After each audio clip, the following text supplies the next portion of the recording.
Olá pessoal, que a graça de Cristo esteja com vocês. O assunto e o tema de hoje vai ser sobre o anticristo. Quem é o anticristo? As características dele você conhece? Você entende quando você lê sobre esse personagem? Então se você não entende, fique comigo até o final do estudo, dê seu like no vídeo, compartilhe o vídeo com mais pessoas que você conhecer, se inscreva no canal se você não for inscrito e vamos para o vídeo.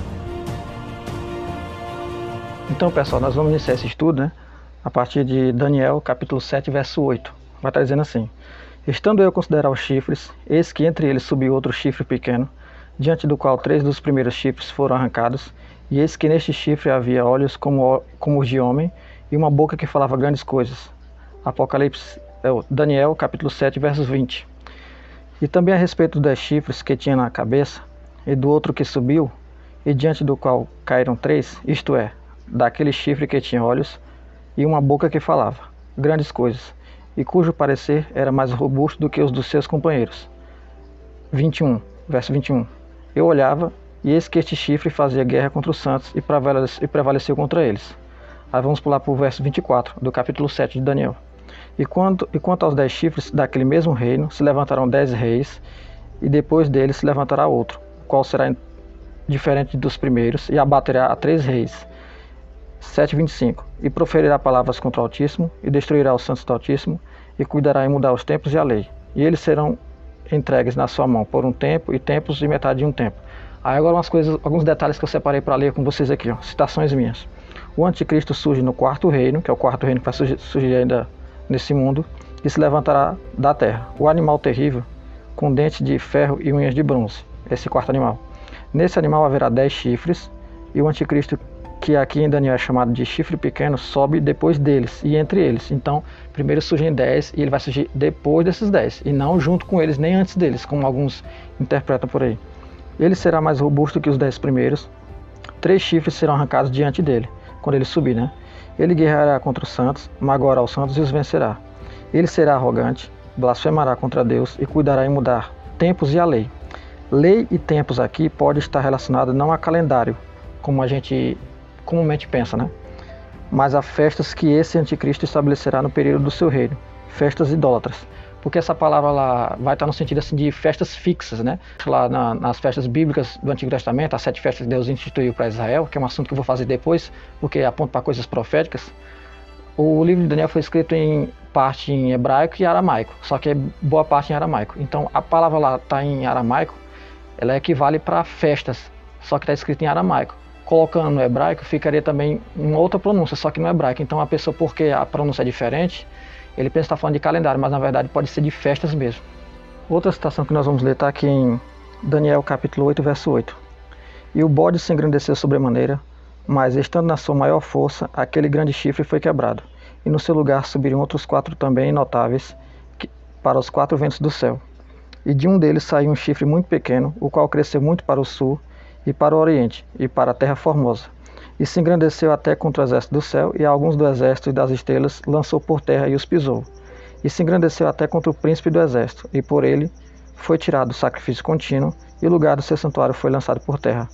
Daniel 8:23. Mas no fim do seu reinado, quando acabarem os prevaricadores, se levantará um rei, feroz de semblante, e será entendido em adivinhações. Interessante essa questão de adivinhações. E se fortalecerá o seu poder, mas não pela sua própria força, e destruirá maravilhosamente, e prosperará, e fará o que lhe aprouver, e destruirá os poderosos e o povo santo.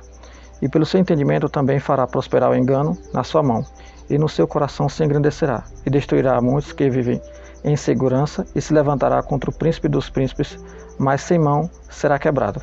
Aí agora umas citações minhas para vocês. O bode que vem do ocidente tem um grande chifre, e ele vence o carneiro que tem 2 chifres, sendo um maior que o outro.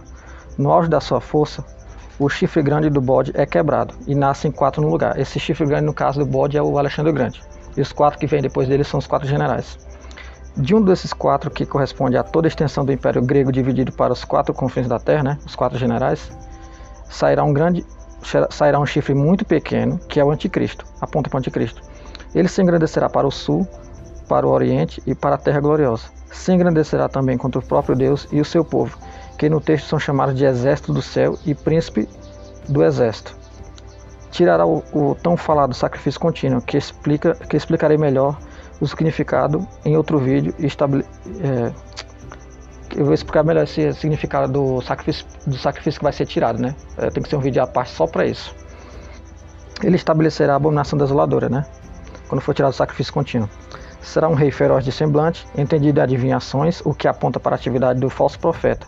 A adivinhação é um ofício atribuído a profetas. Então você está vendo que essa questão de adivinhações atribuída ao chifre pequeno, que aqui é chamado de chifre pequeno e é o anticristo, ele vai ser entendido em adivinhações. Ele vai usar de muito engano e de sinais. Então vocês estão vendo para quem está apontando essa figura do falso profeta, né?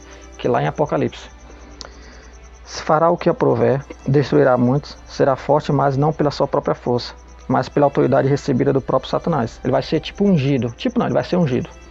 Pelo seu entendimento fará prosperar o engano. Então é todas essas características que ele vai fazer durante essa evidência quando ele começar a aparecer no cenário. Agora vamos ver uma outra citação aqui em Daniel 9, verso 26. E depois das 62 semanas será cortado o Messias, mas não para si mesmo. E o povo do príncipe que há de vir destruirá a cidade e o santuário. E o seu fim será com uma inundação, e até o fim haverá guerra. Estão determinadas as assolações. E ele firmará aliança com muitos por uma semana, e na metade da semana fará cessar o sacrifício e a oblação. E sobre a asa das abominações virá o assolador. E isso até a consumação. E o que está determinado será derramado sobre o assolador. Agora uns detalhes que eu vou explicar para vocês, que tem muita confusão nessa passagem aqui. Repare que a profecia diz que o povo desse príncipe que há de vir destruirá a cidade e o santuário. Isso aponta para a destruição no ano 70 do primeiro século, lá em Jerusalém, como relatou o próprio historiador judeu Flávio Joséfo. Você pode pesquisar sobre ele, Flávio Joséfo, que foi contemporâneo dessa época. No relato ele diz que os povos árabes e outros ao redor da Judéia foi quem invadiram Jerusalém e o templo. Esses povos faziam parte da legião romana, do exército romano da época. Roma fazia isso sobre os reinos que conquistava. O pessoal dos reinos onde Roma conquistava, eles acabavam fazendo parte do exército. Então eles também eram tidos como soldados romanos, sendo que eles eram de outra etnia. Ou seja, o povo do anticristo não é romano, e sim da região do Oriente Médio. E na minha opinião, ele será ou da Turquia ou Síria, há ainda a possibilidade de ser do Iraque. Essas possibilidades, segundo a minha interpretação: Turquia, Síria ou Iraque. O texto também cita que ele fará firme aliança com muitos por uma semana. Aqui há uma grande confusão por parte de muitos que querem interpretar. Em nenhum momento o versículo diz que o anticristo fará aliança apenas com judeus. E também não diz em nenhum momento que ele quebra essa aliança no meio. O texto diz que ele apenas fará cessar o sacrifício contínuo e a oblação no meio da semana, né? Ou seja, a aliança com muitos continua e no meio dessa semana ele impõe essa abominação. O que é que acontece? Ele vai fazer aliança com muitos. E o que é esses muitos? Povos, tribos, línguas e nações. Gente de toda a terra. Ele não disse judeus aqui no texto, no versículo. Isso aí são uma ideia dispensacionalista, que é uma interpretação de um grupo de pessoas grande, né, no meio dos protestantes, dos evangélicos em geral. E além de fazer aliança com muitos durante a semana, ele só vai impor uma coisa no meio da semana. Não diz que ele vai quebrar acordo nenhum. Então isso é uma interpretação errada que muitos têm. Mais característica do anticristo aqui para vocês. Daniel 11, 21. Depois se levantará em seu lugar um homem vil, a qual não tinham dado a dignidade real, mas ele virá caladamente e tomará o reino com engano. Olha como é que ele vai surgir. E com os braços de uma inundação serão varridos de diante dele e serão quebrantados, como também o príncipe da aliança. E depois do concerto com ele, usará de engano e subirá e se tornará forte com pouca gente. Ele vai surgir com pouca gente. E virá também caladamente aos lugares mais férteis da província e fará o que nunca fizeram seus pais, nem os pais de seus pais. Repartirá entre eles a presa e os despojos e os bens e formará os seus projetos contra as fortalezas, mas por certo tempo. Aí uma citação minha aqui. No início, não darão a honra real ao anticristo. Ele subirá caladamente e tomará esse quarto reino terrível com engano. Fará guerra contra um personagem chamado Rei do Sul, que é uma questão que ainda vou tratar em outros vídeos, que parece ser no Egito, esse Rei do Sul. E esse anticristo subirá e se tornará forte com pouca gente. Fará o que nunca fizeram seus pais. Aqui fala de toda a ancestralidade antes dele, né? Repartirá os despojos de guerra entre os seus companheiros, dará domínio aos que estiverem com ele. Então vocês estão vendo essa aparição dele, que ele vai surgir, não vai ter dignidade real no início, vai subir com engano, com intriga e caladamente. Então tem gente que pensa, a primeira coisa que vai acontecer é o anticristo aparecer e vai formar o reino. Não, primeiro um reino de 10 chifres vai ser formado e logo depois ele aparece tirando 3 da sua frente enquanto ele sobe, né? E dessa forma que ele surge no cenário. Mais outra citação aqui vai estar em Daniel 11:36. Isso aqui é interessante, essa parte aqui. E este rei fará conforme a sua vontade, levantar-se-á e engrandecer-se-á sobre todo Deus, e contra o Deus dos deuses falará coisas espantosas, e será próspero, até que a ira se complete, porque aquilo que está determinado será feito. E não terá respeito ao Deus de seus pais, nem terá respeito ao amor das mulheres, nem a Deus algum, porque sobre tudo se engrandecerá. Mas em seu lugar honrará a um Deus das forças, a um Deus a quem seus pais não conheceram. Honrará com ouro e com prata e com pedras preciosas e com coisas agradáveis. Com o auxílio de um Deus estranho, agirá contra as poderosas fortalezas. Aos que o reconhecerem, multiplicará a honra e os fará reinar sobre muitos, e repartirá a terra por preço. Agora umas citações minhas, né? Ele fará, segundo a sua vontade, se colocará acima de todo e qualquer Deus. No mesmo verso em que ele fala que ele não terá respeito ao Deus de seus pais, fala que ele não terá respeito ao amor das mulheres e não terá respeito a Deus algum. Isso aponta que o amor das mulheres aqui pode estar relacionado à semente das mulheres, né? Que são seus filhos, né? Que a mulher gera, né? Ou seu desejo de casamento. E apontando que isso vai estar ligado à idolatria, um rito pagão que será instituído.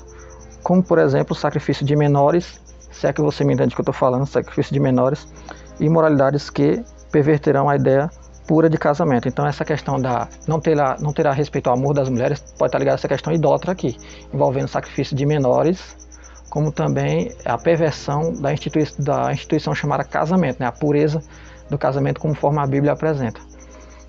No lugar de todos os outros deuses, ele honrará um tal Deus das fortalezas, que seus pais não conheceram, que é um apontamento ao diabo, uma adoração clara e escancarada da atividade maligna e satânica no reino do homem da iniquidade.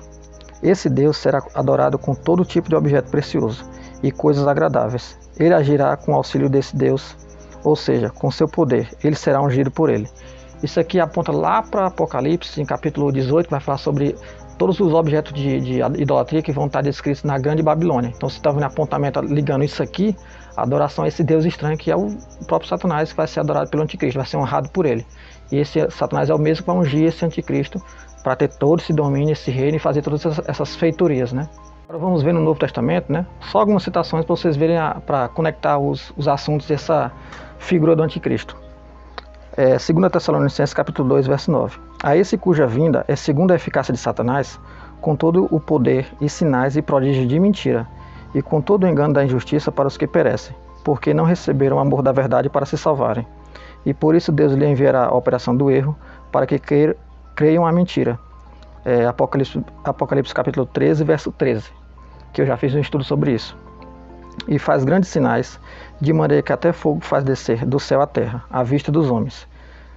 Versículo 14. E engana os que habitam na terra com sinais que lhe foi permitido que fizesse em presença da besta, dizendo aos que habitam na terra que fizessem uma imagem à besta, que tinha a ferida da espada e vivia.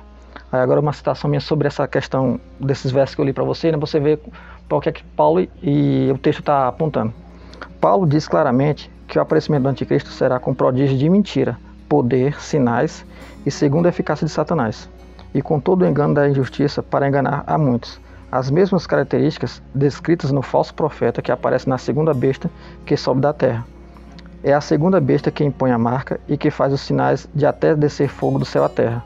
Aqui Paulo não chama ele de anticristo, chama de Nico, homem da perdição, mostrando que esse personagem é chamado de vários nomes, inclusive de falso profeta, que são só títulos. Então eu mostrei esse texto para vocês, pessoal, para vocês perceberem que o aparecimento do anticristo é com prodígios de sinais, de engano e vários outros feitos. A mesma coisa é apontada por falso profeta no Apocalipse. Você vai procurar o nome anticristo no Apocalipse, você não encontra. Alguns interpretam que existe um anticristo e um falso profeta. Não é isso que o texto lá está falando. Eu já expliquei, eu já fiz um vídeo sobre isso, já expliquei. Você pode ver na minha playlist de escatologia.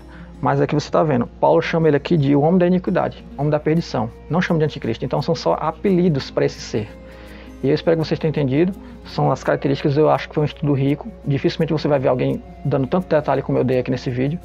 Dê um like no vídeo, vai me ajudando, vai compartilhando esse vídeo para mais pessoas. Vai se inscrevendo se você não for inscrito. Não se esqueça. Somos um em Cristo e fica com Deus.